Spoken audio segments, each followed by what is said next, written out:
Hello lovely people, welcome back to my channel and we're gonna jump right into this. I wanted some braids. I got myself some braids, but I didn't feel like doing all that braiding. So this is what we're gonna do. We're gonna cheat today. Yeah, it's boho or miracle knots, whatever one, who knows? Because all they're doing is reinventing these styles, just changing the terminology. And I'm just showing you right here that as long as your base is flat and your sewing is flat, you don't have to worry about your track showing. Your braids will actually cover it. Just follow along and I'll show you the process.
As I'm finishing up this hairstyle, I decided to add some rollers towards the end of the braiding hair because my hair actually stops all the way towards the end.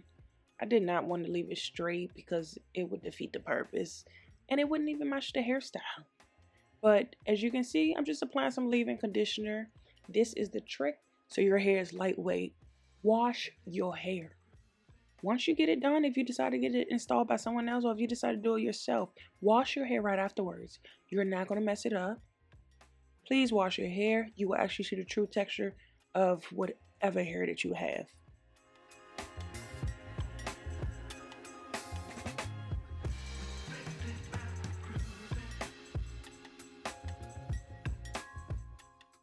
Lovely people, lovely people, lovely people. This is the end. We are done. 65 braids and 6 hours later. This is what we got. But y'all see what I was talking about? You see that right there? You can't even tell that I have a sewing in the back until I lift it up. That's an undetectable cheat. Just call me a cheater because I'm cheating at life.